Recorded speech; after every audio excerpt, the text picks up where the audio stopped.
స్వామికి అంటే ఏడాది పాటున కూడా విశేషంగా జరిగే విశేషమైన క్రతువులు ఏమున్నాయి గురువుగారు? నిత్యోత్సవాల కింద ఈ ఉత్సవాలన్నీ ప్రతిరోజు జరుగుతాయి. వారోత్సవాల కింద ప్రత్యేకంగా స్వామివారికి వారోత్సవాలు, ఈ తిరుప్పావడి సేవ, గురువారం నాడు మూలమూర్తి దగ్గర అన్నకూటోత్సవం అని చెప్పి ఈ నేత్రాలన్నీ స్వామి తెరిచేదానికి ఈ లోకమంతా సుభిక్షంగా ఉండాలంటే అన్నకూటాన్ని పెద్ద రాశిగా పోసి స్వామివారి దృష్టి అక్కడ పడిందంటే ఈ సకల జీవరాశులకి కూడా ఆహారానికి లోటు లేకుండా భగవంతుడి అనుగ్రహంతో అది అందరి లభ్యం అవ్వాలని చెప్పి అన్నకూటోత్సవాన్ని మనకు ప్రవేశపెట్టడం జరిగింది. గురువారం నాడు స్వామివారికి ఆభరణాలన్నీ సళ్ళింపైన తర్వాత ఆయన నేత్రాలు తీసి మనం ఈ నామం అర్ధభాగం తొలగించి ఈ ఆభరణాలన్నీ తొలగించేసిన తర్వాత మొట్టమొదటిగా అక్కడ పులిహోర తింత్రిణి రసాన్నం సుమారు ఒక 300 కిలోల పరిణామంలో ఆ తింత్రిణి రసాన్నాన్ని మనం పెద్ద రాశిగా పోసి స్వామివారి నేత్రాలు దాని మీద పడతాయి. ఆ అన్నకూటోత్సవాన్ని కూడా మనం గురువారం నాడు చేస్తాము. ఇది వారోత్సవాలుగా జరుగుతాయి. తర్వాత మంగళవారం నాడు అష్టదళ పాద పద్మారాధన అని చెప్పి ఒక 108 స్వర్ణ కమలాలతోటి స్వామివారి దివ్య పాద పద్మాలకి ఈ అష్టదళ పాద పద్మారాధనని ఒక ఆర్జిత సేవగా చేస్తాము. వారోత్సవాల్లో ఇవన్నీ ఉంటాయి. తర్వాత శుక్రవారం నాడు అభిషేకం సేవను కూడా మనం ప్రత్యేకంగా నిర్వహించడం జరుగుతుంది. ఈ అభిషేకం ఏర్పాట్లో భాగంగానే గురువారం నేత్ర దర్శనం అనే అలంకారం అనేది తిరుమల క్షేత్రంలో ప్రసిద్ధి పొందింది.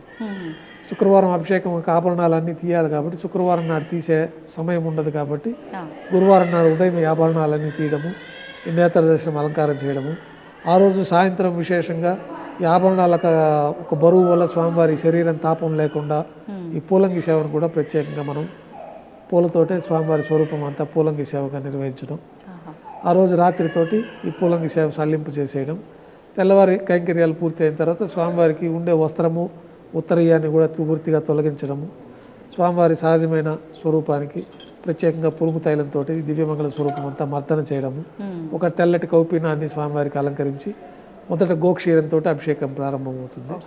ఈ దివ్యమంగళ స్వరూపానికి అంతా కూడా గోక్షీరంతో అభిషేకము.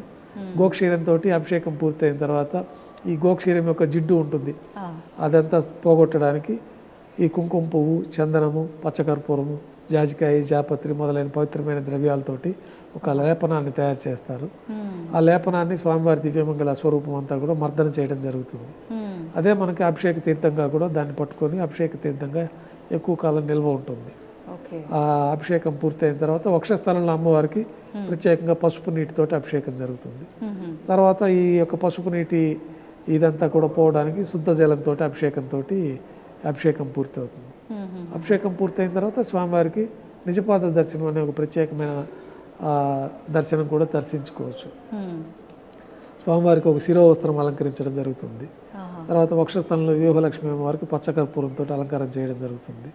స్వామివారికి ఉత్తరయము ధోతి అలంకరణలోకి ఈ యొక్క నిజపాద దర్శనం అని ఆ రోజే పాదాలు దర్శించుకోవచ్చు.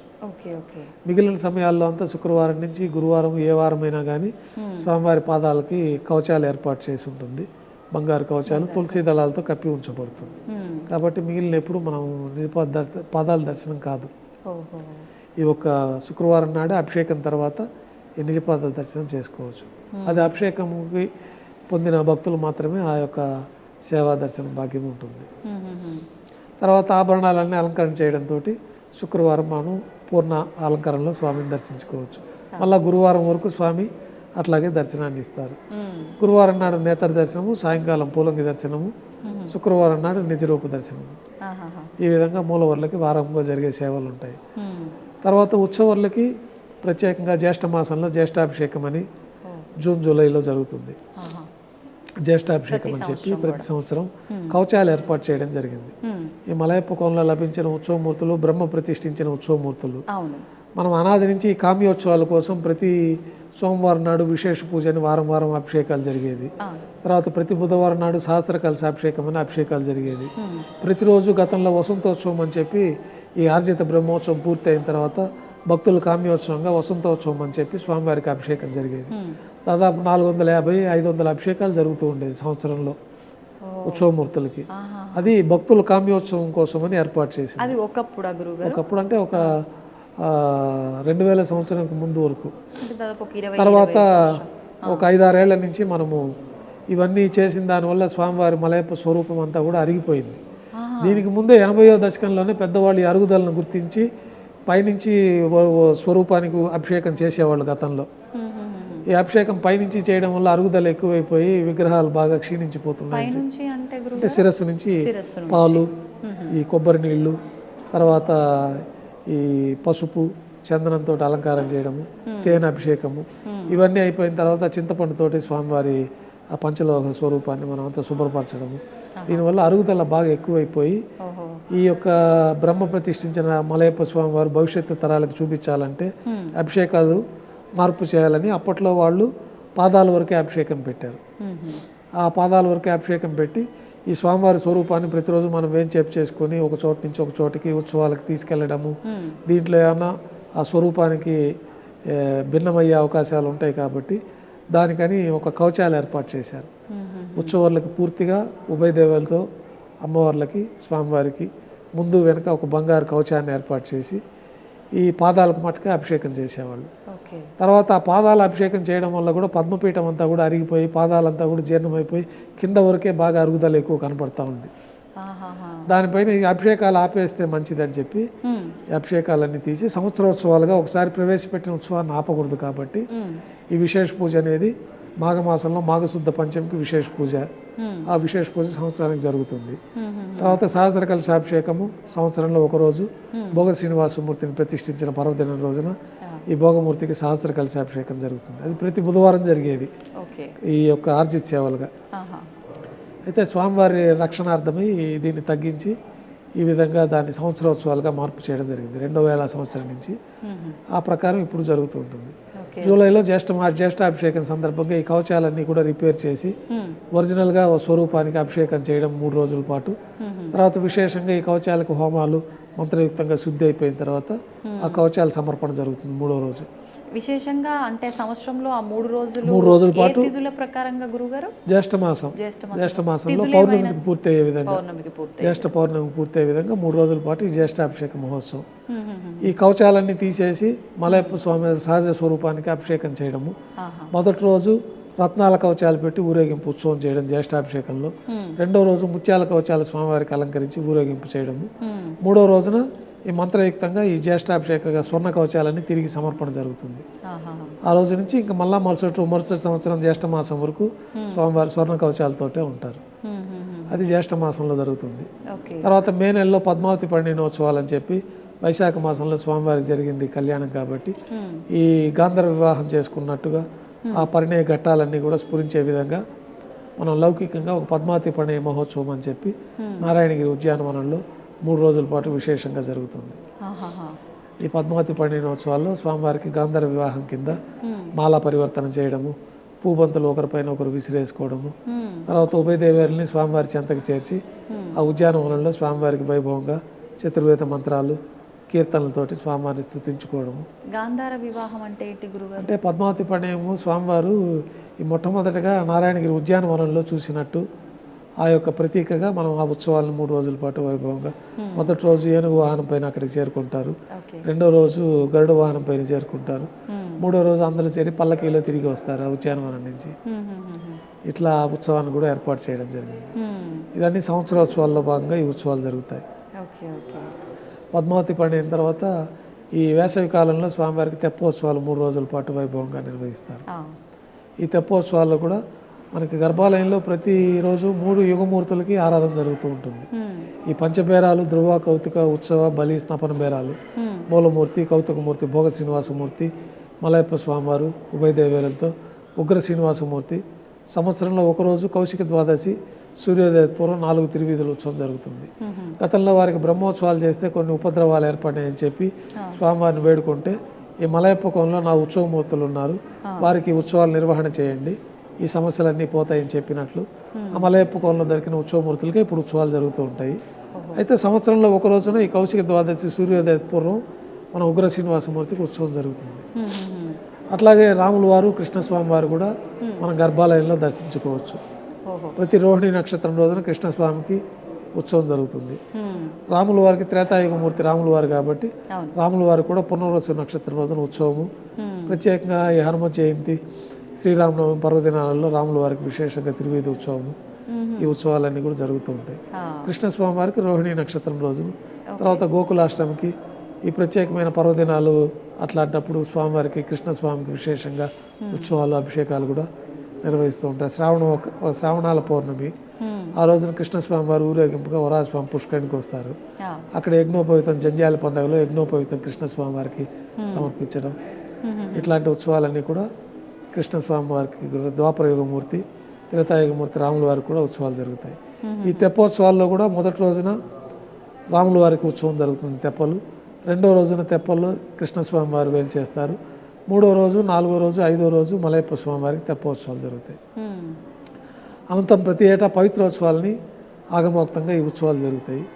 మనకి తెలిసి తెలియక జరిగే దోషాలన్నీ భక్తుల వల్ల కానీ అర్చకుల వల్ల కానీ రోజు జరిగే ద్రవ్యాలలో లోపాలున్నా కానీ ద్రవ్యాలలో తెలిసి తెలియక జరిగే లోపాలన్నీ పోవడానికి, సమస్తమైన దోషాలు జరిగే దోషాలన్నీ భక్తుల వల్ల కానీ మన వల్ల కానీ ద్రవ్య రూపంలో కానీ వస్తువు రూపంలో కానీ ఎక్కువైనా తక్కువైనా ఈ యొక్క ఎక్కువ తక్కువ ఆ కాలంలో జరిగిన వాటికి కూడా పర్యవసానంగా ఈ పవిత్రోత్సవాలు అనేది సంవత్సరానికి ఒకసారి చేస్తే ఈ దోషాలన్నీ పోతాయని చెప్పి ఆగమ శాస్త్రాల్లో చెప్పబడింది. ఆ ప్రకారంగా 3 రోజుల పాటు శ్రావణ మాసంలో ఈ పవిత్రోత్సవాలు అత్యంత వైభవంగా నిర్వహిస్తారు. ఈ పవిత్రోత్సవాల సందర్భంగా సంవత్సరంలో జరిగిన సమస్త దోషాలు తొలగిపోతాయి. పవిత్రోత్సవాల అనంతరం బ్రహ్మోత్సవాలు నిర్వహిస్తారు. ఈ బ్రహ్మోత్సవాలు స్వామివారి తిరుమల క్షేత్రంలో ఆవిర్భవించింది కన్యామాసం శ్రవణ నక్షత్రం. దానికోసమని అది అవబృతోత్సవంగా నిర్ణయించి ఆ రోజు మంగళ స్నానాలు అవబృతోత్సవం అంటారు. అంటే ఆ రోజు స్వామివారికి చక్రస్నాన మహోత్సవం ఇక్కడ జరుగుతుంది. దానికి ముందు 8 రోజుల నుంచి కూడా స్వామివారికి వైభవంగా ధ్వజ ఆరోహణ కార్యక్రమంతో ప్రారంభమవుతుంది. 9 రోజుల పాటు ఉత్సవాల్లో అత్యంత వైభవంగా జరిగే బ్రహ్మోత్సవాలు ప్రారంభించబడతాయి. ఈ 9 రోజుల పాటు జరిగే ఉత్సవాల్లో మొట్టమొదటి రోజున అంకురార్పణ అని చెప్పి బ్రహ్మోత్సవాలు 9వ రోజుకు ముందు ఈ అంకురార్పణాన్ని సేనాధిపతి వారి ఉత్సవము, ఈ లోకమంతా సుభిక్షంగా ఉండాలని చెప్పి, బాగా పాడి పంటలు సమృద్ధిగా ఉండాలని చెప్పి ఈ నవధాన్యాలకు విశేషంగా ఆరాధన చేసి అంకురార్పణ కార్యక్రమం. తర్వాత ధ్వజ ఆరోహణం, ఆ రోజు అనంత గరుడు విశ్వక్సేనులకు అందరికీ కూడా ప్రత్యేకమైన ఆరాధన చేయడము, స్వామివారికి బ్రహ్మోత్సవాల్లో భాగంగా విశేషంగా ఆభరణాలు అలంకరణ చేయడము, తర్వాత గరుడు పటానికి ప్రతిష్ఠ చేయడము, ఆ గరుపంతుని 4 తిరువీధుల్లో ఉత్సవం చేసుకొని ఈ సుముహూర్తంలో ధ్వజ ఆరోహణ కార్యక్రమంలో ఈ గరుడు పటాన్ని మనం ధ్వజస్తంభం పైకి పంపిస్తాం. ఈ 9 రోజుల పాటు దేవతలందరినీ రిసీవ్ చేసుకోవడం, వారికి అందరికీ తగిన ఉచితమైన స్థానాలు కల్పించడము, గరుపమంతుల వారిని ధ్వజస్తంభం పై నుంచి దేవతలందరికీ కూడా ఆహ్వానించడం జరుగుతుంది. ఈ ప్రత్యేకమైన మంత్రాలతోటి ఈ కార్యక్రమం అంతా ధ్వజారోహణంగా జరుగుతుంది. తర్వాత ఆ రోజే మనకి విశేషంగా జరిగే ఉత్సవాలు కాబట్టి ప్రభుత్వం తరఫున కూడా పట్టు వస్త్రాలను స్వామివారికి సమర్పించడం, ఆ రోజు నుంచి వాహన సేవలు ప్రారంభమవుతాయి. పెద్ద శేష వాహన సేవ, రెండో రోజు చిన్న శేష వాహన సేవ, ఇట్లా 9 రోజుల పాటు 9 వాహనాలు ఆగమ శాస్త్రాల్లో నిర్దేశించిన విధంగా 9 వాహనాలపైన స్వామివారికి వైభవంగా ఉత్సవాలు జరుగుతాయి. చివరి రోజున అవబృతోత్సవం చక్రస్నాన మహోత్సవంతో ఈ బ్రహ్మోత్సవాలు పరిసమాప్తమవుతాయి. ఈ వాహన సేవల్లో కూడా విశేషమైన వాహన సేవ అన్ని కూడా మనకు ఆగమ శాస్త్రంలో చెప్పబడింది. దాంట్లో స్వామివారికి అత్యంత ప్రాముఖ్యమైనది పెద్ద శేష వాహనము, తర్వాత గరుడ వాహనము, తర్వాత రథోత్సవము. ఈ 3 కూడా అత్యంత ప్రాశస్త్యమైంది. ఈ గరుడ వాహనం పైన స్వామివారికి మూలవర్లకి సదా సమర్పణలో ఉంటాయి. చతుర్భుజ లక్ష్మీహారము, తర్వాత శాలిగ్రామ హారము, తులసి పత్రమాల, సహస్రనామమాల, ఈ విశేషమైన ఆభరణాలన్నీ మూలవర్లకు సదా సమర్పణలో ఉంటాయి. అయితే గరుడు వాహనం రోజు మాత్రం మూలవర్లకు సమర్పించిన ఒక 3 ప్రత్యేకమైన ఆభరణాలు, తులసి పత్రమాల, చతుర్భుజ లక్ష్మీహారము, సహస్రనామమాల 5 పేటలుగా ఉంటుంది. ఒక్కొక్క బిళ్ళ పైన ఒక్కొక్క స్వామివారి నామావళి రాసి ఉంటుంది. అట్లా 1000 నామాలతోటి 5 వరుసలతోటి ఆ సహస్రనామాల ఉంటుంది. ఆ మూలవర్ల ఆభరణాలన్నీ కూడా గరుడు వాహనం రోజున స్వామివారికి తీసుకొచ్చి సమర్పించడం జరుగుతుంది. అందుకే లక్షలాది మంది గరుడు వాహనం రోజున భక్తులు తిరుమలకు చేరుకుంటారు. అందులో స్వామివారి యొక్క ఆపదల్లో ఉన్న వారికి కోరికలు తీర్చడానికి, వారిని కాపాడడానికి కూడా గరుడు వాహనం పైన భూలోకానికి వస్తారు. కాబట్టి అట్లాంటి గరుడు వాహనం పైన స్వామివారు ఊరేగుతూ ఉంటే విశేషంగా ఎంత దూరంలో ఉన్న భక్తులకు కూడా ఈ యొక్క కోరికలన్నీ తీరుతూ ఉంటాయి. కాబట్టి ఈ గరుడు వాహనానికి విశేషంగా లక్షలాది మంది భక్తులు వచ్చి ఏకకాలంలో మలయప్ప స్వామివారిని మూలవర్లకి ప్రతిరూపంగా ఆ మూలవర్ల ఆభరణాలని కూడా ఈ గరుడు వాహనం పైన దర్శించుకునే అవకాశం ఉంటుంది. తర్వాత రథోత్సవంలో స్వామివారికి ఈ రథం 4 చక్రాలు, 4 వేదాలు. రథమే స్వామివారి యొక్క దివ్యమంగళ స్వరూపం. ఈ స్వరూపంలో రథోత్సవంలో స్వామివారి దర్శించుకున్న వారికి పునర్జన్మ ఉండదని చెప్పి ఆగమ శాస్త్రాలు చెప్తుంది. అందువల్ల విశేషంగా రథోత్సవంలో కూడా మోక్షము, పునర్జన్మ ఉండదు. స్వామివారికి కూడా మనకి ఈ వరదహస్తము కటిహస్తం అంటారు. వైకుంఠ అభయహస్తం అంటే ఇట్లా ఉంటుంది, వరదహస్తం అంటే ఇట్లా పాదాలు శరణ కోరిన వాడికి మోక్షాన్ని ప్రసాదిస్తానని చెప్పి భగవద్గీతలో కూడా స్వామివారు చెప్తారు. సర్వధర్మాన్ని పరిచర్య మామేకం శరణం వ్రజ అహంత్వా సర్వపాపేభ్యో మోక్షయిష్యామి మాశుచః. అన్ని ధర్మాలని వదిలి నా పాదాలను శరణ కోరిన వారికి మోక్షాన్ని ప్రసాదిస్తాను అనేది మనకి భగవద్గీత శ్లోకం రూపంలో ఇప్పటికీ స్వామివారికి ఒక ఆభరణంగా అది అలంకరించబడి ఉంటుంది ఆ వరదహస్తాల్లో. ఆ వరదహస్తం స్వామివారి పాదాలు శరణ కోరిన వారికి మోక్షాన్ని ప్రసాదిస్తామని చెప్పి ఆ యొక్క విధానంలో మనకి ధ్వజారోహం మనకి రథోత్సవంలో స్వామిని దర్శించుకుంటే మోక్షం వస్తుంది, పునర్జన్మ ఉండదు. తర్వాత స్వామివారి పెద్ద శేషవాహనం వైకుంఠంలో సదా వైకుంఠంలో స్వామివారి శేషవాహనం పైన పవళించి ఉంటారు కాబట్టి ఆ పెద్ద శేష వాహన సేవ కూడా విశేషంగా ఉంటుంది. ఈ విధంగా 9 రోజుల పాటు వాహన సేవలు స్వామివారికి. చివరి రోజు అవబృతోత్సవం వరాహస్వామి పుష్కరంలో చక్రతాళ వారితో కలిపి స్వామివారికి విశేషంగా స్నాపన తిరుమంజనం చేయడం. తర్వాత భక్తులందరూ కూడా పుష్కరంలో స్నానం ఆచరిస్తారు ఈ చక్ర స్నాన మహోత్సవంతో. ఆ రోజు రాత్రి ధ్వజ ఆవాహనతో ఈ 9 రోజులు బ్రహ్మోత్సవాలు పూర్తవుతాయి. ఈ విధంగా స్వామివారికి మాసోత్సవాలు పక్షోత్సవాలు విశేషంగా ఉంటాయి. ఇవే కాకుండా విశేష పర్వదినాలు ఉత్తరాయణం దక్షిణాయనంలో కూడా స్వామివారికి ఆస్థానం నిర్వహిస్తారు. ఆనివారి ఆస్థానం అని చెప్పి ఈ దక్షిణాయన ప్రారంభంలో ఆనివారి ఆస్థానాన్ని కూడా వైభవంగా నిర్వహిస్తాం. తర్వాత స్వామివారికి వైకుంఠ ఏకాదశి ఈ పర్వదినాల్లో కూడా విశేషంగా విశేష వజ్రాభరణాలు అలంకరించడము ఈ కార్యక్రమాలన్నీ కూడా జరుగుతూ ఉంటాయి. ఓకే గురుగారు, స్వామివారికి సంబంధించిన అభిషేకానికి నీళ్లు అంటే కొద్ది దూరం పాటు అడవి ప్రాంతంలోంచి వెళ్ళి తీసుకొస్తారు అని చెప్పి విన్నాను, అది వాస్తవం? మనకు ఆకాశగంగా తీర్థాన్ని తీసుకొస్తారు. ప్రతిరోజు స్వామివారికి ఈ ఆరాధన చేయడానికి, స్వామివారికి అర్ఘ్యపాద్యాదులు సమర్పించడానికి, నైవేద్యంలో స్వామివారి తీర్థం స్వీకరించడానికి ఇవన్నీ కూడా ఆకాశగంగా నుంచి ప్రత్యేకంగా దానికి తిరుమల నంబి వంశీయులు ఉన్నారు, వారు బిందెల్లో తీసుకొని ఏనుగు పైన తీసుకొచ్చి శ్రీవారి ఆలయంలోకి పొద్దున్నే తీసుకొచ్చి ఇచ్చేస్తారు. ఎందుకని గురుగారు? అక్కడి నుంచి ఆ పవిత్రమైన ఆకాశగంగా తీర్థంతో స్వామివారికి ఆరాధన జరుగుతూ ఉంటుంది. తర్వాత బంగారు బావి అని లోపల కూడా ఒక బావి ఉంది, ఆ బంగారు బావి తీర్థంతో ప్రసాదాలంతా కూడా అక్కడి నుంచి తయారు చేయడం జరుగుతుంది. అంటే ఆలయ ప్రాంగణంలోనే మనకి దర్శించుకొని బయట వచ్చినప్పుడు ఈ పోర్టుకు పక్కనే మనకి బంగారు బావి అని ఉంటుంది. దాంట్లో ఇదివరకు ఈ కాయిన్స్ అన్ని కూడా వేయడం జరుగుతూ ఉంది భక్తులు. దానికోసం దానికి ఒక పైన ఆచ్ఛాదన కూడా ఒకటి ఏర్పాటు చేయడం జరిగింది. అయితే మనం దర్శించుకోవచ్చు బంగారు బావిని. దాంట్లో తీర్థంతో మనకి పోర్టులో ప్రసాదాలన్నీ స్వామివారికి తయారవుతుంది. ఇప్పుడు మీరు ఇందాక అంటే చతుర్ముఖ బ్రహ్మ వచ్చి స్వామికి ఆరాధిస్తాడు అన్నప్పుడు మీరు మంత్రప్రోక్షణతో బంగారు బిందెలో జలం వేసి ఉంచుతారు అన్నారు, అది కూడా భక్తులకి అంటే పంచుతారా గురుగారు? అది మనకి సుప్రభాత సేవకు వచ్చిన వాళ్ళకి మాత్రమే అది దక్కుతుంది, మిగతా అప్పుడు అది ఉండదు. మామూలుగా తిరువారాధన తీర్థం ఉంటుంది, అది మామూలుగా ఏ దేవాలయంలో కూడా సుప్రభాత సేవ అనంతరం తీర్థం ఇవ్వరు. ఇక్కడ మనకి తిరుమలలో విశేషంగా చతుర్ముఖ బ్రహ్మదేవుల వారే వచ్చి స్వామి యొక్క ఆరాధన చేసిన తీర్థం ఉంటుంది కాబట్టి ఆ తీర్థాన్ని మనకి సుప్రభాత సేవలో భక్తులకు ఇస్తాం. తర్వాత తీర్థం ఆపేస్తాం, అలా నైవేద్యం అయిపోయిన తర్వాత 6 గంటల తర్వాతే తీర్థం వినియోగం ఉంటుంది. ఇప్పుడు ఈ తీర్థం కూడా అంటే స్వామివారికి విశేషంగా ఇలానే కలపాలి అంటే తులసాకులు వేసి లేదంటే ఏవేవో కలుపుతూ ఉంటారు. అలా తీర్థంలో మనకి ఆగమ శాస్త్రంలో చెప్పబడిన విధంగా యాలకులు లవంగాలు వీటి ప్రత్యేకమైన పరిమళ ద్రవ్యాలన్నీ కూడా కలపాల్సిందిగా మనకి చెప్పబడి ఉంది. ఈ శుద్ధ తీర్థంలో అవన్నీ కలిపే స్వామివారికి మనం సమర్పించడం జరుగుతుంది. ఆ తీర్థాన్ని మనం భక్తులకు వినియోగించడం జరుగుతుంది. ఇప్పుడు స్వామివారికి నామరూపంలో ఉన్న పచ్చకర్పూర నామం ఉంటుంది కదా గురుగారు, అది ఎన్ని రోజులకు ఒకసారి మారుస్తూ ఉంటారు? మార్చిన దాన్ని ఏం చేస్తూ ఉంటారు? అంటే మనకి గురువారం సగం నామంని తీసేస్తాము, అది మన అర్చకుల దగ్గరికే వస్తుంది పచ్చకర్పూరము. అది భక్తులకి ఏదన్నా ప్రసాదంగా ఇస్తాము. ఆ భక్తగా మనకి తీర్థం ఎక్కువ రోజులు నిల్వ ఉండదు కాబట్టి ఈ పచ్చకర్పూరంలో ఉన్న వాటిలో మహాప్రసాదం అంటారు. అత్యంత విలువైన ప్రసాదము, స్వామివారిని ఒక వారం పాటు అంటి పెట్టుకున్న ప్రసాదము. అది మనం ఆహారంగా కాకుండా ఔషధంగా స్వీకరించే ప్రసాదం. ఒక చిటిక పచ్చకర్పూరం నోట్లో వేసుకుంటే మనకి సకల శుభాలు కలుగుతాయి. తీర్థం స్వీకరించిన దానికంటే కూడా ఎక్కువ ఫలితం ఉంటుంది. అయితే అది అందరికీ లభ్యం కాదు, మనకి ఈ కొద్ది మందికి మాత్రమే ఉంటుంది. ఆ పచ్చకర్పూరం మన దగ్గరికే వస్తుంది. ఇప్పుడు శుక్రవారం నాడు పూర్తిగా పచ్చకర్పూరం తీసేసి అభిషేకం జరుగుతుంది. అభిషేకం పూర్తయి నిజపాద దర్శనం అయిపోయిన తర్వాత స్వామివారికి మళ్ళీ ఈ పచ్చకర్పూరంతో తిరునామం అలంకారం చేయడము, తర్వాత ఆభరణాలన్నీ అలంకారం చేయడము, మళ్ళా శుక్రవారం నాడే పూర్తిగా ఈ పచ్చకర్పూరాన్ని తీసేస్తారు. ఇప్పుడు అంటే ఇక్కడ అంటే తిరుమల క్షేత్రం అందరి భక్తుల వరకు రాదు సరే, అంటే ఆలయాల విషయానికి వస్తే భక్తుల వరకు కనుక ఆ పచ్చకర్పూర నామం రాగలిగితే దాన్ని భక్తులు ఏం చేసుకోవచ్చు అంటారు? పచ్చకర్పూరం స్వీకరించడమే ప్రతిరోజు. ఇంట్లో ఇంట్లో మనం ఏదైనా పర్వదినాలు బీరువాల పూజ రూమ్లో పెట్టుకుంటాము, ప్రత్యేకమైన పర్వదినాలు ఉంటాయి.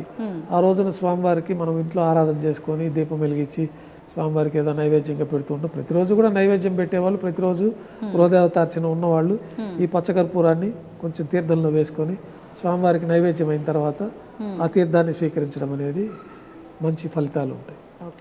స్వామివారి తిరుమలకు వచ్చి తీర్థం తీసుకున్నంత ఫలితం ఉంటుంది. ఓకే.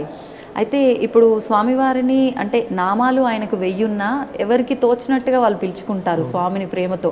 అంటే అనాథ రక్షకుడు అంటుంటారు, ఆపద్ బాంధవుడు అంటుంటారు, వడ్డీ కాసులవాడు అంటుంటారు, రకరకాలుగా పిలుస్తారు. విశేషంగా వడ్డీ కాసులవాడు అనే విషయం తీసుకుంటే అంటే ఆయన కుబేరుడికి అప్పు తీసుకున్నందుకు వడ్డీలు కడుతూనే ఉంటాడు కలియుగాంతం అనడానికి ఒక వివరణ, లేదు అంటే మనం ఏదైనా ముడుపు కట్టినా మొక్కుకున్నా అది నెరవేర్చడం ఆలస్యం అయితే వడ్డీతో సహా చెల్లించాలనా, అది ఏ రకంగా అర్థం చేసుకోవచ్చు? అంటే కుబేరుడికి మనకి పురాణాల్లో చెప్పినట్లు కలియుగాంతం వరకు ఈ భక్తులకి రక్షణ కల్పిస్తూ వారి కోరికలను తీర్చడానికి భక్తులకి అత్యంత ప్రీతిపాత్రమైంది మెయిన్గా 3 ఉంటాయి. ఒకటి వస్త్రము, తర్వాత శిరోజాలు, తర్వాత అలంకరణ పరంగా వారికి ఆభరణాలు. వీటిని అన్నింటినీ త్యాగం చేసి ఆయన శరణాగతి పొంది ఆయనకు సమర్పించుకునేస్తే స్వామివారి అనుగ్రహం కలుగుతుంది అనేది ఈ కలియుగంలో. ఈ కలియుగాంతం వరకు భక్తుల దగ్గర ఈ కానుకలు స్వీకరించి కుబేరుడికి వడ్డీగా చెల్లిస్తామన్నది వాళ్ళ ఒడంబడిక. స్వామివారు అర్చావతార స్వరూపంలో ఇక్కడ శిలా స్వరూపం అయిపోయారు పద్మావతి పండిన అనంతరం. స్వామివారు వైకుంఠం నుంచి భూలోకానికి వచ్చిన తర్వాత మానవుడిలాగా అయిపోయి శ్రీనివాసుడిగా మారిపోతారు. శ్రీ మహావిష్ణువు అనే పేరు ఉండడు, శ్రీనివాసుడిగా నామకరణం చేస్తారు. ఒకలమాత పేరే ఉండదు స్వామికి, మానవ రూపంలో భూలోకానికి వచ్చేసారు కాబట్టి. ఆ శ్రీనివాసుడు అంటే లక్ష్మీ నివాసుడు, లక్ష్మి ఆయన దగ్గరే ఉంటుంది. ఆయన వచ్చి ఈ భూలోకంలో కళ్యాణం చేసుకోవాలనుకున్నప్పుడు ధనం అవసరం అవుతుంది. కుబేరుడు వద్ద అప్పుగా తీసుకుంటారు. ఒకలమాతాదేవి వారి ద్వారా అప్పుగా తీసుకొని అంగరంగ వైభవంగా ఆకాశ మహారాజు పుత్రికగా మనకి పద్మావతి అమ్మవారు ఉన్నారు, వారి ద్వారా ఈ యొక్క కళ్యాణం జరుగుతుంది. ఈ కళ్యాణంలో తీసుకున్న అప్పు కోసం అని చెప్పి కలియుగాంతం వరకు వచ్చే వడ్డీని వడ్డీగా చెల్లిస్తారని ఒక ఒడంబడిక ఉన్నట్టు మనకి పురాణాలు తెలుస్తుంది. ఆ యొక్క దీనిపైన కూడా వడ్డీ కాసులు వాడ అని పేరు వచ్చింది. అట్లాగే భక్తులు కూడా వాళ్ళు స్వామివారికి ఇప్పుడు మీరు ఒక 100 రూపాయలు మీకు సమర్పించుకుంటానంటారు, ఆ టైంకి సమర్పించుకోలేకపోతే దానికి అదనంగా మరికొంత నగదును చేర్చి అపరాధ రుసుం కింద వడ్డీ కాసుల కింద దాన్ని చేర్చుకొని సమర్పించడం అనేది జరుగుతూ ఉంటుంది. అంటే చేర్చడం మనకు తోచినంత చేర్చొచ్చు, తోచినంత దాన్ని. అట్లాగే ముడుపులు కట్టుకోవడం అనేది కూడా ఉంటుంది. వాళ్ళ ఒక కామ్యం కోసం, ఒక కోరిక కోసం స్వామివారికి ఒక పవిత్రమైన రోజున, ఒక శుభదినం రోజు వాళ్ళు ఏదో స్వామివారి ఇంట్లో ప్రార్థన చేసుకొని వాళ్ళ కుటుంబం అంతా ఒక కోరిక కోరుకోవడం, దాన్ని ఒక పసుపు బట్టలో పవిత్రంగా ఒక నగదు రూపంలో బిళ్ళలుగా రూపాయలు 5 రూపాయలు కాయిన్స్ దాంట్లో ముడుపు కట్టి ఆ ముడుపును అట్లాగే పూజ రూమ్లో ఉంటుంది. పవిత్రంగా వాళ్ళకి కోరిక అంతా తీరిపి స్వామివారి అనుగ్రహం తేట పిలుపు వచ్చినప్పుడు ఆ ముడుపు తీసుకొని ఇంకా కొంతమంది గ్రామంలో మిగతా భక్తులు కూడా రాలేని వాళ్ళ దగ్గర కూడా ఈ గ్రామంలో తిరుగుతారు. తిరుమల వెళ్తున్నాము అని ఒక పసుపు పెట్టుకొని ఆ హుండీలో ముడుపులు సమర్పించుకున్న వాళ్ళు రాలేకపోయి వాళ్ళు కూడా వాళ్ళ దగ్గర నుంచి తీసుకొని వాళ్ళందరి తరఫున తిరుమలకు వచ్చి స్వామివారికి సమర్పించే విధానం కూడా ఉంది. ఇదంతా ప్రాచీన సాంప్రదాయాలు. ఇప్పుడు కూడా కొన్ని గ్రామాల్లో ఆ సాంప్రదాయాన్ని పాటిస్తూ ఉంటారు. గతంలో తిరుమల క్షేత్రం అంతా కూడా అడవిలో ఉండేది. క్రూరమైన మృగాలు, మంచి దట్టమైన అడవి ప్రాంతంలో ఈ దేవాలయం ఉండేది. మొట్టమొదట మనకి ఆది కలియుగంలో అక్కడ ఆవిర్భవించినప్పుడు స్వామివారికి విశ్వకర్మే వచ్చి ఈ దేవాలయాన్ని మణులు, మాణిక్యాలు, బంగారంతో నిర్మాణం చేసినట్టు మనకి పురాణాలు. తర్వాత యుగాలు అంతమైనప్పుడు ఇవంతా భూముల్లో కలిసిపోవడం, తర్వాత స్వామివారి శిలాస్వరూపం మాత్రం అట్లాగే ఉండడం, ఆ శిలాస్వరూపాన్ని మనకి స్వప్నంలో కనిపించే స్వామివారి ఆవిర్భవింపు చేసుకోవడం, తిరిగి మనం ఆలయ నిర్మాణం చేసుకోవడం. ఈ కలియుగం ప్రారంభంలో కూడా 3-4 శతాబ్దాల తర్వాత, అంతకుముందు ఆది మానవులుగా మనకి జ్ఞానం ఏమి ఉండదు.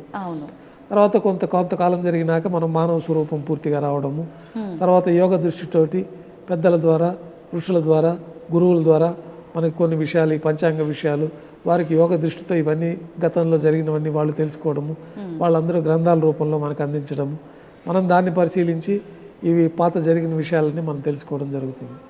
ఆ విధంగా కలియుగంలో స్వామివారికి 3-4 శతాబ్దాల నుంచి ఆలయ నిర్మాణం జరిగింది. గోపీనాథ్ దీక్షితుల వారు కనుగొన్నప్పుడు చిన్న పందిరి ఆచ్ఛాదనగా ఏర్పాటు చేసి స్వామివారిని ప్రతిష్ఠించడం.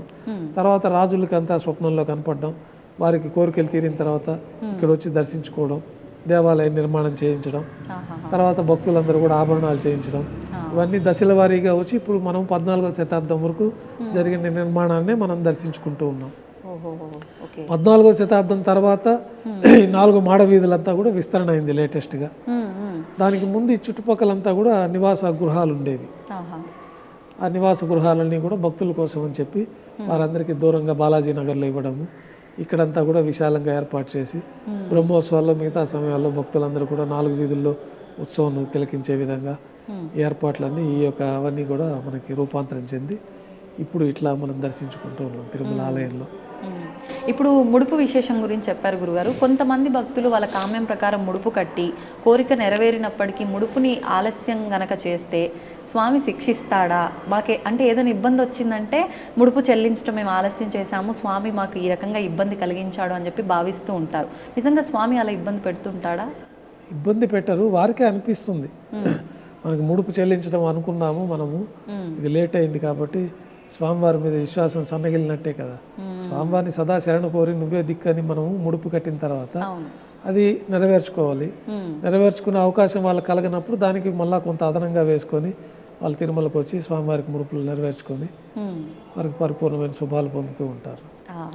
ఇప్పుడు చాలామంది ఈ మధ్య కాలంలో కొన్ని వాళ్ళ కామ్యాల ప్రకారంగా నోములు వ్రతాలలో భాగంగా సప్త శనివార వ్రతం అని చెప్పి చేస్తూ ఉన్నారు.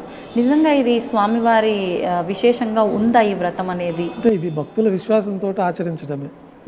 సత్యనారాయణ స్వామి వ్రతము అనేది ఆ విధంగా వెంకటేశ్వర స్వామికి ప్రత్యేకంగా వ్రతం అనేది ఇటీవల కాలంలో కొంతమంది దాన్ని ఆచరించడము, దానివల్ల సత్ఫలితాలు స్వామివారి అనుగ్రహం కలగడము, ఏ రూపంలో అయినా స్వామివారిని శరణాగతి పొందడమే ప్రధానంగా మనకి ఆగమ శాస్త్రంలో చెప్పింది.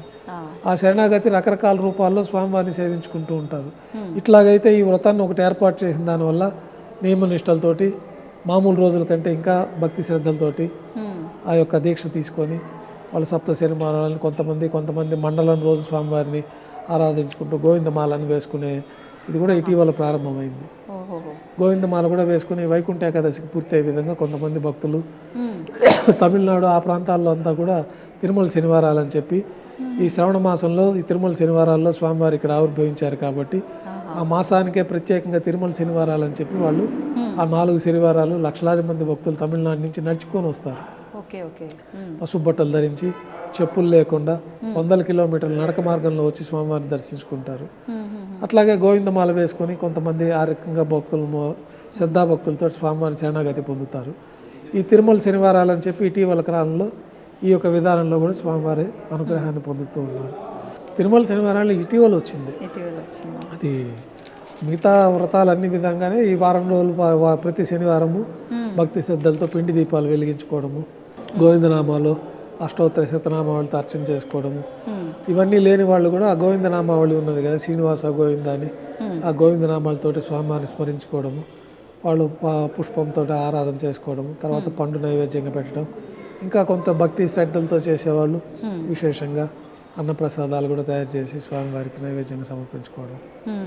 భక్తి శ్రద్ధలతో చేసుకుంటే వారికి ఈ 7 శనివారాలు 40 రోజులు మండలం రోజులు స్వామివారి అనుగ్రహం పొంది వాళ్ళకి శుభాలు జరుగుతూ ఉంటాయి. ఏ రూపంలో అయినా స్వామివారిని శరణాగతి పొందడమే మనకి వీటన్నిటి పరమార్థం. కానీ ఏదైనా చేస్తున్నాము అని అంటే కొంచెం నియమనిష్టలతో భక్తి శ్రద్ధ నియమనిష్టలతో చేసుకుంటారు. గురువుగారు, ఇప్పుడు ముడుపుల గురించి మాట్లాడుకున్నాము, మొక్కుల గురించి మాట్లాడుకున్నాం. కొంతమంది ముడుపులు ఈ మొక్కులు మర్చిపోతుంటారు. ఏదో ఆపద వచ్చిందని చెప్పి మొక్కుకుంటారు, ఆపద తీరిన వెంటనే అంటే మర్చిపోవాలని కాకపోయినా ఏదో రకంగా మర్చిపోతూ ఉంటారు. కొన్నిసార్లు స్వామి కలలో వచ్చి చెప్తాడు అని అంటుంటారు, కొన్నిసార్లు ఎవరి రూపంలో వచ్చి ఒక హింట్ ఇస్తుంటాడు అంటారు. అది ఎంతవరకు వాస్తవం అంటారు? వాస్తవంగానే జరుగుతుంది. చాలా మంది భక్తులకు అనుభవాలు అయ్యి ఉంటాయి. అవి వారు ముడుపు ఏదో చెల్లిస్తామనుకొని వాడు మొక్కుదలు చెల్లించుకోవడంలో ఆలస్యం అవడము, తర్వాత స్వామివారికి ఏదో ఒక రూపంలో వారికి ఈ ముడుపు చెల్లించలేదు కాబట్టి కొంచెం వారికి సమయం సరిగ్గా ఉండకపోవడము, కొన్ని ఉపద్రవాలు ఎదుర్కోవడము, స్వామివారికి ముడుపు మర్చిపోయాం కాబట్టి నిర్లక్ష్యం చేసినట్టే కదా. దానికి మళ్ళా ప్రతిగా వాళ్ళు కొంత వచ్చి స్వామివారి అనుగ్రహం చేత ఆ ముడుపు చెల్లించుకుంటే మళ్ళా సకల శుభాలు కలగడము జరుగుతూ ఉంటాయి. ఇప్పుడు అంటే నిలువు దోపిడీ అంటుంటారు. ఏదైనా మొక్కుకుంటే స్వామికి మనం మర్చిపోయి ఎప్పటికీ ఆ మొక్కు చెల్లించకపోతే స్వామివారే అలా కొన్నిసార్లు ఏదో రూపంలో దాన్ని తీసుకుంటాడు అంటుంటారు. లేదు కొన్నిసార్లు మనం నిలువు దోపిడీ ఇస్తాము అని చెప్పి ఎవరైనా వాళ్ళ కామ్యం ప్రకారంగా మొక్కుకుంటే, ఆపదలో మొక్కుకుంటే వాళ్ళ ఒంటి మీద ఉన్న ఆ సమయంలో ఉన్న ప్రతి ఒక్క ఆభరణము ఇవ్వాల్సిందేనా? అసలు నిలువు దోపిడీ విధానం ఏంటి గురుగారు? అంటే వాళ్ళు ప్రార్థన చేసి వాళ్ళ యొక్క కష్టం తీవ్రతను బట్టి వాళ్ళు మొక్కుకుంటారు. సాధారణంగా నిలువు దోపిడీ అనేది అందరూ చేసుకోరు. బాగా తీవ్రమైన ఇబ్బందులు ఉన్నప్పుడు ఇంకా స్వామివారే రక్షణ శరణాగతి, ఇంకా వేరే మార్గం లేదు, ఆయన కాపాడకపోతే ఈ పరిస్థితుల్లో నుంచి గట్టి ఎక్కలేమన్న భావన ఉన్నప్పుడు కొంతమంది నిలువు దోపిడీ అనే మొక్కుదల మొక్కుకుంటారు. ఆ సమయంలో వారి ఒంటిపైన ఏమేమి ఉన్నాయో నగలు, ఆభరణాలు మొక్కినప్పుడు ఆభరణాలు మాత్రం వాటిని స్వామివారికి సమర్పించుకోవడంతో ఈ నిలువు దోపిడీ అనే మొక్కుదల పూర్తి అవుతుంది. అట్లాంటప్పుడు మాంగళ్యం కూడా వాడికి ఆ సదాసమం ఉంటుంది. వాళ్ళకి పెళ్లి అయిన వాళ్ళకి, పెళ్లి కాని వాళ్ళకి ఏముందో అది వేసుకుంటారు, చైన్లు, ఉంగరాలు. పెళ్లి అయిన వాళ్ళకి మాంగళ్యం కూడా ఉంటుంది. మాంగళ్యం కూడా స్వామివారికి సమర్పించేస్తారు మెట్టెలతో సహా. ఇక్కడ వచ్చేసి శ్రీవారి దర్శనం చేసుకొని తర్వాత హుండీ దగ్గరికి వచ్చి నరసింహస్వామి దగ్గర వాళ్ళు కొత్త మాంగళ్యాన్ని ధరింపజేసుకొని ఈ పాత మాంగళ్యాన్ని తీసి మిగతా నగలతో కలిపి హుండీలో సమర్పించుకోవడం అనే పద్ధతి ఈరోజు కూడా భక్తులు ఆచరిస్తూ ఉంటారు. ఈ మధ్యకాలంలో నాకు తెలిసిన వారు ఒకరు ఈ నిలువు దోపిడీ విషయం గురించి నాతో ఒకటి షేర్ చేసుకున్నారు గురుగారు. వాళ్ళు మొక్కినప్పుడు వాళ్ళకు కాలికున్న మెట్టెలు ఒక వరుసల్లాగా ఉన్నాయంట. అది తెలియకుండానే ఎక్కడో ఇరిగి సగం మెట్టె పోయింది. ఇప్పుడు నేను మొక్కినప్పుడు పూర్తి మెట్టె ఉంది, తర్వాత ఇప్పుడు సగమే ఉంది, మరి నేను దీని బదులు కొత్త మెట్టె తీసుకొని వేయాలా, లేకపోతే ఇంతవరకే ఉంది కాబట్టి ఇంతవరకే వేయాలా అనేది నన్ను ఒక సందేహం అడిగారు. అంతవరకే ఉండేది అంతవరకే వేయచ్చు, మన శరీరం పైన ఉండేదే వేస్తాం కాబట్టి వేస్తాము. అట్లా వాళ్ళకి అది మిస్ అయిపోయింది, ఎక్కడో పోయింది, ఇరిగిపోయి కనపడలేదు అనిపించినప్పుడు దానికి సమానంగా ఏదన్నా మరొక మెట్టెలు తీసుకొని ఆ ద్రవ్యానికి సమానంగా వేసుకోవడం అనేది కూడా చేసుకోవచ్చు. గురుగారు, భక్తులు ఎన్నెన్నో అనుభవాలని స్వామివారు స్వయాన మాకు ఏదో ఒక రూపంలో కనిపించారని, కళలో వినిపించారు అని చెప్తూ ఉంటారు. మరి అంటే భక్తులు భక్తితో ఉన్నందుకే అంత వాళ్ళపైన అనుగ్రహం చూపిస్తారు. మీరు నిత్యము స్వామివారి సన్నిధిలోనే ఉంటూ ఉంటారు, వారి సేవల్లోనే మునిగిపోతూ ఉంటారు. మరి మీకు స్వామివారితో ఏమైనా అనుభవాలు జరిగాయా ఇప్పటి వరకు? మాకు ఆయన సేవ లభించడమే చెప్పలేని దివ్యానుభూతి. ఇన్ని వందల కోట్ల జనాభాలో పరిమితంగా మా యొక్క 4 కుటుంబాల్లో సుమారు 35-40 మందికి మాత్రమే అనునిత్యం స్వామివారికి ఒక పసిపిల్లవారికి చేసుకున్న విధంగా సేవ చేసుకునే భాగ్యం లభించడమే ఇంతకు మించిన భాగ్యం అయితే ఇంకా ఎవరికి ఉండదు. మనం కూడా ఊహించిన భాగ్యం అది. అటువంటి సేవా భాగ్యం మనకు లభించడమే మాకు తీవ్రమైన అనుభూతి. ఈ అనుభూతి మాటల్లో మనం చెప్పుకోలేము. మొదటగా మన పెద్దవాళ్ళ ద్వారా నుంచి మన దేవాలయంలో చిన్నప్పటి నుంచి వాళ్ళతో పాటు వస్తూ ఉంటాము. ఈ విధి విధానాలు, ఆగమ శాస్త్రాలు అభ్యసించడము, ఇక్కడ సాంప్రదాయాన్ని నేర్చుకోవడము, తర్వాత మనకి ఆగమం పూర్తి అయిపోయిన తర్వాత పాదసేవ అని మొట్టమొదటి కార్యక్రమం ఉంటుంది. ఆ పాదసేవతోటి నాకు మీరు సంతానంగా ప్రసాదించిన ఈ పుత్రుని కూడా మీ యొక్క సేవకి అంకితం చేస్తున్నాము అనే భావంతో ఆ పాదసేవ అనే కార్యక్రమం మన పెద్దవాళ్ళ ద్వారా జరుగుతుంది. ఎన్ని సంవత్సరాల వయసు? 17 సంవత్సరాల తర్వాత. మౌనికి ఉపనయనం అయిపోయిన తర్వాత నుంచి చేసుకోవచ్చు. అయితే మనకి వేద విద్యను అభ్యసించడానికి ఇప్పుడు కాబట్టి కొంచెం 16-17 ఏళ్ళు. మామూలుగా అయితే 7వ ఏట నుంచే ఉపనయనం పూర్తి అయిపోయిన తర్వాత మనం ఈ విద్యనంతా అభ్యసించి 14-15 ఏట మనకి ఆగమ శాస్త్రాలు పూర్తి అయిపోతే ఆయన పాదసేవ చేసుకొని ఆయన సేవకు అంకితం చేస్తారు. ఆ చేసినప్పుడు మొట్టమొదటిగా స్వామివారిని ప్రార్థన చేసుకున్నప్పుడే మనకి దివ్యమైన అనుభూతి, ఆ దివ్యమైన శక్తికి భయపడతాం కొంచెం. తర్వాత స్వామివారితో సాన్నిహిత్యం ఏర్పడిపోయిన తర్వాత మన తల్లి తండ్రి వాళ్ళతో సన్నిహితంగా ఉన్నట్టుగానే స్వామివారి దగ్గర భయభక్తులతోటి మనం నిత్యం ఒక పసిపిల్లవారికి చేసుకున్నట్టుగా శ్రద్ధాభక్తులు, భయభక్తులు, శుచి శుభ్రంగా నియమనిష్టలతోటి మనకి శాస్త్రాల్లో చెప్పబడే విధంగా మంత్రయుక్తంగా వీటన్నిటి లోపాలు ఏమన్నా జరిగితే కూడా ప్రతిరోజు శరణాగతితో స్వామివారిని ప్రార్థన చేస్తూనే ఉంటాం. ముందు గుళ్ళోకి వెళ్ళడమే, ఇంట్లో బయలుదేరేటప్పుడే మేము స్వామివారికి గృహదేవతార్చనలోనే స్వామి మీరు మాలో ప్రవేశించి మీ యొక్క కైంకర్యాలు చేయించుకునే విధానాన్ని చేసుకోవాల్సింది. ఈ మానవ దేహం వల్ల ఏదైనా తప్పులు జరిగితే మన్నించాలా, మీ సేవ కోసం మాకు ఈ జన్మను ప్రసాదించారు, మీరు మాలో ప్రవేశించి మీరు సేవ చేసుకోవాల్సిందే, కానీ మీకు సేవ చేసేంత శక్తి మానవ దేహానికి మాకు తెలిసి లేదు, మీరు ఇచ్చారు కాబట్టి జన్మ, మీరు మాలో ప్రవేశించి సంతృప్తికరమైన సేవ చేయించుకోవాల్సిందిగా శరణాగతి పొంది ఆ మంత్రాల ద్వారా మనం ఆలయంలోకి ప్రవేశిస్తాము. ఆలయంలోకి ప్రవేశించిన తర్వాత కూడా ప్రతి పూజ ప్రారంభంలో ఈ శరణాగతి మంత్రాలను చెప్పుకొని, ఎందుకంటే సాక్షాత్తు మహావిష్ణువు స్వరూపంలో నుంచే దేవతలు ఋషులే మేము మీకు చేయలేమని చెప్పినాక మనం మానవ మాత్రలో ఈ జన్మలో మనం ఆయనకు చేయడం అనేది అసాధ్యమైన విషయం. అయితే ఆయన స్వరూపం మనలోకి వస్తే మనం చేయగల శక్తి మనకు వస్తుంది. అది అట్లాగే మనకి స్వామివారి స్వరూపంలోంచి మన విఘ్నమునీంద్రులని మన గురువు గారు ఆయన ఆవిర్భవించడం, ఆయన ఈ విధి విధానాలన్నీ ఏర్పాటు చేయడము, ఈ విధి విధానాల్లో ఆ మంత్రపూర్వకంగా భగవంతుడి శక్తి మనలో ఆవాహన అయితేనే మనం చేయగలిగే శక్తి వస్తుందని చెప్పడము, ఆ మంత్రాలు పఠిస్తూనే మనం స్వామివారి సేవ చేసుకోవడం జరుగుతుంది. గురుగారు, శరణాగతి అనే ఒక పదాన్ని మీరు చాలాసార్లు వాడడం జరిగింది. అసలు నిజమైన శరణాగతి అంటే ఏంటి? ఏ రకంగా చూపించాలి భగవంతుడి దగ్గర? అంటే అన్నీ వదిలేసి మన పనే దైవంగా భావించాలి, ఫలితాన్ని స్వామివారికి వదిలేయాలి. ఏది మంచి జరిగినా చెడు జరిగినా స్వామివారి నిర్ణయం ప్రకారమే జరుగుతుంది. అన్నిటికీ ఆ స్వామి జరిపిస్తూ ఉన్నారు. ఆయన పాదాలే శరణము, ఇంక వేరే దిక్కు లేదు.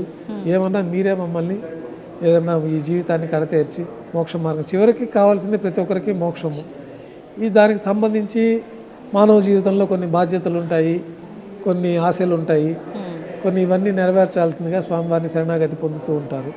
వారికి జాతకరీత్యా కానీ స్వామివారి అనుగ్రహం చేత కానీ ప్రత్యేకమైన సౌలభ్యాలు, ప్రత్యేకమైన వాళ్ళకి ధన సంపాదన మార్గాలు, ఇతర గృహ సంపాదన మార్గాలు, వివాహకరం చేయాల్సిన వారికి వివాహము, సంతానం కావాల్సిన వాళ్ళకి సంతానము, ఇవన్నీ స్వామివారిని శరణాగతి పొంది స్వామివారి యొక్క అనుగ్రహం పొంది ఇవన్నీ జరుగుతాయని బాగా నమ్మే వాళ్ళకి తప్పకుండా విశ్వాసంతో స్వామివారిని కొలిచి ప్రార్థన చేస్తే పరిపూర్ణంగా విశ్వాసం నెరవేరుతుంది. గురుగారు, ఇప్పుడు మార్గశిర మాసంలో ఎక్కువగా స్వామి ఆరాధన విశేషంగా చేస్తూ ఉంటారు. ఎక్కువగా ఇబ్బందుల్లో ఉన్న వాళ్ళకి ఏ రకంగా అయితే, అంటే క్షేత్ర దర్శనాలు ఇవన్నీ పక్కన పెడితే వాళ్ళకు వాళ్ళు స్వయాన స్వామికి ఏ రకంగా ఆరాధన చేసుకుంటే బాగుంటుందంటారు? ఇంట్లో మన గృహదేవతార్చనలో చేసుకోవచ్చు. ప్రతిరోజు క్షేత్రాలకే వచ్చి ఆరాధన చేయాల్సిన నియమం ఎక్కడ మనకు ఆగమ శాస్త్రంలో కూడా చెప్పలేదు. గృహదేవతను మనం తదాశరణ కోడి మన ఈ స్వరూపాన్ని పెట్టుకొని వాళ్ళ కులదేవతలు ఉంటారు. కొంతమందికి శివుడు ఉంటారు, కొంతమందికి విష్ణువు ఉంటారు, కొంతమందికి సుబ్రహ్మణ్య స్వామి అంటారు, కొంతమందికి కాళీ అంటారు, కొంతమంది గ్రామ దేవతలు ఉంటారు, కొంతమందికి కృష్ణుడే మూలంగా ప్రధానంగా చేసుకుంటూ ఉంటారు. వారి కులదేవతనికి వాళ్ళు శ్రద్ధాభక్తులతో చేసుకోవడం వల్లనే పరిపూర్ణమైన ఫలితాలు ఉంటాయి. క్షేత్ర దర్శనం వల్ల మరింతగా అదన ఫలితాలు ఉంటాయి. ఇప్పుడు ఎక్కువగా ఆలయంలో కాస్త క్యూ లైన్లో ఎక్కువసేపు ఉండాల్సి వచ్చినా, ఏ రకంగా ఉన్నా కూడా ఆ క్షేత్రంలో ఎంటర్ అయిన దగ్గర నుంచి ఇంటికి వెళ్ళే వరకు గోవిందా గోవిందా అనే నామమే ఎక్కువగా వినిపిస్తూ ఉంటుంది ప్రతి ఒక్కరి నోట్ల. అంటే ఎందుకని ఈ గోవింద నామం ఎందుకు వచ్చింది గురుగారు అసలు? అంటే దీని వెనకాల ఏదో ఆంతర్యం ఉంది అని చెప్పి విన్నాను. ఈ గోవింద నామస్మరణ చేతనే సకల పాపాలు తొలగిపోతాయి అన్నది మనకి ఆ గోవింద అనే ఒక శబ్దానికి అర్థంగా ఉంటుంది మనకి సంస్కృతంలో. కాబట్టి గోవింద అని ఎలుగెత్తి ఆ గోవిందుని స్మరిస్తే సకల పాపాలు తొలగిపోతాయి, స్వామివారి పరిపూర్ణ అనుగ్రహం ఉంటుంది. అందరికీ మంత్రాలు తెలియవు. ఈ శరణాగతి మంత్రాలు ఇతరత్ర అష్టోత్తర శతనామావళి, సహస్రనామావళి అందరికీ చెప్పలేరు. కాబట్టి ఈ గోవిందనామ స్మరణ చేతనే యజ్ఞయాగాదులు చేసిన ఫలితం కలుగుతుందని మనకి పురాణాల్లో చెప్పబడి ఉంది. అందువల్లే నిత్యం భక్తులు ఆ గోవిందనామ స్మరణ చేతనే స్వామివారి అనుగ్రహాన్ని పొందుతూ ఉంటారు. మీకు ఈ తిరుమల క్షేత్రంలో కూడా మీరు ఈ దివ్యశక్తి, ఈ తిరుమల క్షేత్ర శక్తిని పరిశీలించాలంటే మనం తిరుమల క్షేత్రానికి వచ్చిన దగ్గర నుంచి ఎన్ని కష్టాలు వచ్చి, రాత్రి నిద్ర లేకపోయినా, ఆహారం లేకపోయినా మనకి ఎప్పుడు తాజాగానే ఉంటుంది, కానీ మనకు అలసట తెలియదు. ఈ తిరుమల క్షేత్రంలో వాళ్ళు 24 గంటలు క్యూ లైన్లో ఉండి వేల మైళ్ళ దూరం నుంచి నడిచి వచ్చి స్వామివారిని దర్శనం చేసుకున్నాక వాళ్ళకి మంచి శక్తిగా ఉంటుందే కానీ ఆ నీరసం కానీ ఆ యొక్క ఇతర దేహము క్షీణించిపోవడం కానీ జరగదు. ఆ దివ్యమైన శక్తి వల్ల వాళ్ళు ఎప్పుడు ఉత్సాహంగానే ఉంటారు. మీరు ఎంత కష్టపడినా స్వామివారి తిరుమల క్షేత్రంలో మీకు ఆ కష్టం తెలియదు. ఇదంతా కూడా ఈ క్రీడాద్రి పర్వతాలు, ఈ వైకుంఠంలో ఉండే ఒక పరిపూర్ణమైన శక్తి వల్ల ఇదంతా జరుగుతూ ఉంటుంది. గురుగారు, ఇప్పుడు అష్టాక్షరి మంత్రం యొక్క గొప్పతనం చాలా విశేషంగా చెప్తూ ఉంటారు. అసలు ఏంటి అష్టాక్షరి మంత్రం గొప్పతనం? అంటే నారాయణ అని చెప్పి మనం గనక నిత్యము నామస్మరణ చేసుకుంటూ ఉంటే కనీసం, అంటే కొన్ని పురాణాల్లో వింటూ ఉంటామండి, కనీసం మరణించే సమయంలో అయినా నారాయణ అని తలిస్తే పుణ్యలోకాలకు వెళ్ళిపోతారు అని చెప్పి, ఒకసారి ఆ వివరణ కూడా. మనకి పురాణాల్లో సులభమైన మార్గం అష్టాక్షరి మంత్రం. దాన్ని ఔపాసన చేసుకొని ఒక గురువు ద్వారా ఆ మంత్ర స్వీకారం చేసుకొని నియమనిష్టలతోటి వాళ్ళు ఎంత వీలైతే అంత ఈ అష్టాక్షరి మంత్రాన్ని ఓం నమో నారాయణాయ అనేది అష్టాక్షరి మంత్రం. హ్మ్. మనకి ప్రహ్లాదుడు కూడా ఈ అష్టాక్షరి మంత్రంతో స్వామివారి పరిపూర్ణ అనుగ్రహాన్ని పొందుతారు. అవును గురు. ఆ అష్టాక్షరి మంత్రాన్ని జపిస్తూ ఉంటే వాళ్ళకి సకల శుభాలు కలుగుతాయి. హ్మ్. తర్వాత ఓం నమో భగవతే వాసుదేవాయ హా. 12 అక్షరాలు ఉంటాయి. హ్మ్. ఈ యొక్క ద్వాదశ నామావళితోటి కూడా స్వామివారికి పరిపూర్ణ అనుగ్రహం ఉంటుంది. ఈ రెండు ఎట్లాంటి ఆగమ శాస్త్ర మంత్రాలు తెలియకపోయినా హ్మ్. ఈ యొక్క ఓం నమో నారాయణాయ నమః పాద్యం సమర్పయామి, ఓం నమో నారాయణాయ నమః అర్ఘ్యం సమర్పయామి, ఓం నమో నారాయణాయ నమః ఆచమనీయం సమర్పయామి ఓ. అని మనము ఫలం నివేదన పూజలన్నీ మనం పూజలు నిత్యం ఇంట్లో చేసుకునే పూజల్లో కూడా మంత్రాలు ఏవి తెలియకపోయినా ఈ అష్టాక్షరి మంత్రాలతో స్వామివారికి ఉపచారాలు స్వామివారి ఆరాధన చేసుకుంటే పరిపూర్ణమైన ఫలితాలు ఉంటాయి. అందువల్లనే ఈ అష్టాక్షరి మంత్రానికి అంత విశేషమైన ప్రాధాన్యత ఉంది. మ్మ్. ఇప్పుడు మీరు చెప్పిన అంటే అష్టాక్షరి మంత్రమైనా లేదంటే ఓం నమ భగవతే వాసుదేవాయ అని చెప్పి ఈ రెండు మంత్రాలు ఏదైనా అంటే గురువు ఉపదేశం ఉంటేనే చెప్పుకోవాలంటారా గురుగారు? లేదంటే జనరల్గా గురువు ఉపదేశం తీసుకొని ఒక దగ్గర నుంచి తీసుకుంటే వాళ్ళకి ఆ దీక్షగా చేసుకోవడానికి అవకాశం ఉంటుంది. లేదా వారంతగా వారు కూడా తెలుసుకొని చేసుకోవడంలో కూడా పరిపూర్ణ ఫలితం ఉంటుంది. ఏదున్నా స్వామివారిని శరణాగతి పొందే మార్గాలలో ఈ యొక్క మంత్రాలు ఉపయోగపడతాయి మనకి. ఇప్పుడు ఈ మంత్రాలు ఆడవారు కూడా చేసుకోవచ్చు గురుగారు? భేదం ఏమీ లేదు, ఎవరైనా చేసుకోవచ్చు. ఓకే. ఆ మహిళా ముట్టు అట్లాంటి సమయాలు తప్పనించి మిగతా సమయాలలో స్వామివారి ఆరాధన చేసుకునే సమయాలలో అంతా కూడా అష్టాక్షరి మంత్ర పారాయణం చేసుకోవచ్చు. ఓకే. స్వామివారి విషయానికి వస్తే స్వామివారికి విశేషంగా భక్తులు భక్తితో ఉపవాసం ఉండాలి అంటే ఏకాదశి ఉపవాసం ఎక్కువగా ఉంటారు. అసలు ఈ ఏకాదశి ఉపవాసం వివరణ ఏంటి గురుగారు? అంటే మనకి 24 ఏకాదశులు ఉంటాయి సంవత్సరంలో. 12 కృష్ణపక్షంలో వస్తాయి, 12 శుక్లపక్షంలో వస్తాయి. మామూలుగా అయితే ఏకాదశి రోజు పూర్తిగా ఉపవాసం ఉంది స్వామివారి నామస్మరణ చేతనే ఆ రోజంతా గడపాలి. రాత్రి నిద్ర కూడా లేకుండా స్వామివారి నామస్మరణ చేతనే ఉండాలి. అంటే జాగ్రత్త ఏకాదశి ఉండి ద్వాదశి రోజు ఉదయాన్నే సూర్యోదయ పూర్వం పుష్కరంలో కానీ నదిలో కానీ సముద్రంలో కానీ లేదా ఇంట్లో అయినా పరిశుభ్రంగా స్నానం చేసి తర్వాత స్వామివారిని దర్శించుకొని ప్రసాద స్వీకరణతో సూర్యోదయానికి ముందే ఆహారం స్వీకరించేయాలి. అప్పుడే ఏకాదశి వ్రతం అనేది పూర్తి అవుతుంది. 24 ఏకాదశులు ఉంటాయి. 24 ఏకాదశి వ్రతం ఫలితాలు ఈ విధంగా చెప్పబడి ఉంది. దాంట్లో మళ్ళీ ఒక్కొక్క ఏకాదశికి ఒక్కొక్క ప్రత్యేకమైన ఫలితాలు కూడా చెప్పబడింది పురాణాల్లో. కాబట్టి 24 ఏకాదశులు చేయలేని వాళ్ళు వైకుంఠ ఏకాదశి పర్వదినం రోజున ఆ రోజు జాగారం ఉండడము, వైకుంఠ ఏకాదశి పర్వదినం రోజున స్వామివారికి ఉపవాసం ఉండి మరుసటి రోజు ద్వాదశి రోజున ఈ యొక్క దీక్ష విరమణ చేయడం అనేది జరుగుతూ ఉంటుంది. అందుకే వైకుంఠ ఏకాదశి కూడా అత్యంత ప్రాశస్త్యం ఉంది.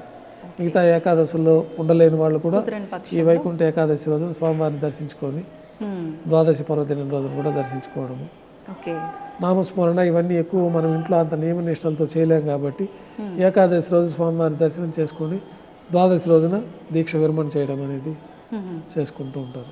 కొంతమంది ఏకాదశి ఉపవాసం ఉన్న రోజున నీళ్ళలో తులసి ఆకులు వేసుకొని తీసుకుంటూ ఉంటారు, తులసి ఆకులు తింటూ ఉంటారు. ఇలా చేయొచ్చు అంటారా? తులసి భక్షణం చేయొచ్చు, ప్రసాదం స్వామివారి ప్రసాదం స్వీకరించవచ్చు. అది తిరస్కరణ అనేది ఉండకూడదు. ఒకవేళ దేవాలయానికి వెళ్ళారనుకోండి, వెళ్ళకపోతే ఇంట్లో వాళ్ళు పాటికి వాళ్ళు ఊరికే తీర్థం తీసుకొని ఉంటారు.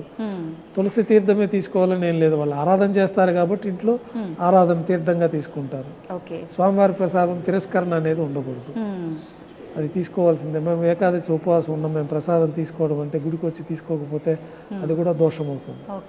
కాబట్టి గుడికి వచ్చారంటే ప్రసాదం తీసుకోవడమే, స్వామివారే పిలిపించుకున్నట్టు గుడికి వెళ్ళారు. ఉపవాసంలో ఉన్నప్పటికీ తీర్థ ప్రసాదాలు స్వీకరించాలి. తీర్థం అంటే మనం ఆ తీర్థం తీసుకుంటాం, ఆ అన్న ప్రసాదాలు మనం వండుకొని ఆ ప్రసాదం తీసుకోకుండా ఉపవాసం ఉండి దేవుడికి కూడా మనం ఆ రోజు ఏదో ప్రసాద నైవేద్యం పెట్టి అది పిల్లలు వాళ్ళు స్వీకరిస్తారే కానీ మన అన్న ప్రసాదాలు మనం తీసుకోవాలి, తీర్థం స్వీకరణ చేయొచ్చు. ఇప్పుడు స్వామికి తులసి పత్రాన్ని పూజలో మనం ఎక్కువ విశిష్టం. విష్ణు దేవాలయాల్లో తులసి అర్చన విశేషం. అంటే ఇంట్లో పూజ చేస్తున్న తులసి మొక్క పత్రాలు కూడా స్వామికి పూజ చేయొచ్చా గురుగారు?